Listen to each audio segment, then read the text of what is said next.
صوت چیست و چگونه ایجاد میشه؟ چنانچه شما میدانید صوت در نتیجه اهتزازات ذرات تشکیل دهنده یک جسم ایجاد میشه زمانی که بالای یک جسم فشار، قوه و یا ضربه وارد شود. برای از اینکه ما شما بتانیم تشکیل صوت یا ایجاد صوت برای روش بهتر و خوبتر بر دانش آموزا تشریح کنیم، فعالیتی که ما در نظر گرفتم اجرا میکنیم. برای اجرای این فعالیت ما شما به یک عدد قطعه فلزی، یک مقدار تار، یک دانه چوبک گوگرد یا یک سنجاق، 2 عدد مارکر ضرورت داریم. روش کار چه قسم است؟ در قدم اول قطعه فلزی را که در نظر گرفتیم، از قبل در قسمت تای قطعه یک سوراخ ایجاد کردم.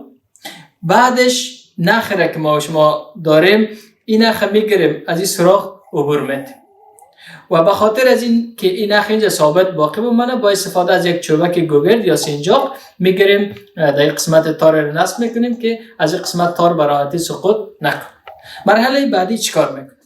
ما بار اول یا در مرحله اول با استفاده از انگشتای تار طرف پایین کش میکنیم، قطعه رو به شکل میگیریم.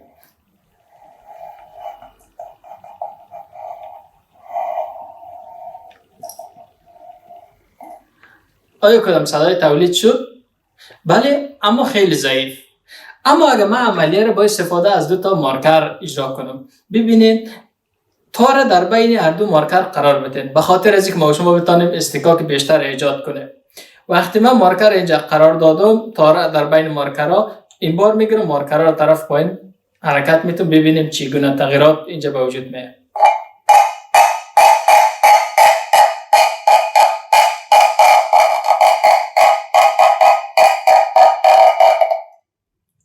به این روش با استفاده از مارکر ما میتونیم صدا رو بهتر و خوبتر تولید کنیم. زمانی که شما تار در بین مارکرها کش میکنین، استکاک در بین مارکر و تار ایجاد میشه. سبب از این میشه که ذرات تشکیل دهنده تار و ذرات تشکیل دهنده مارکر به اهتزاز بیاید و این سبب تشکیل صوت شود. قطعه فلزی ما شما را در جمع آوری صدا و شنیدن بهتر صدا اینجا کمک میکنه.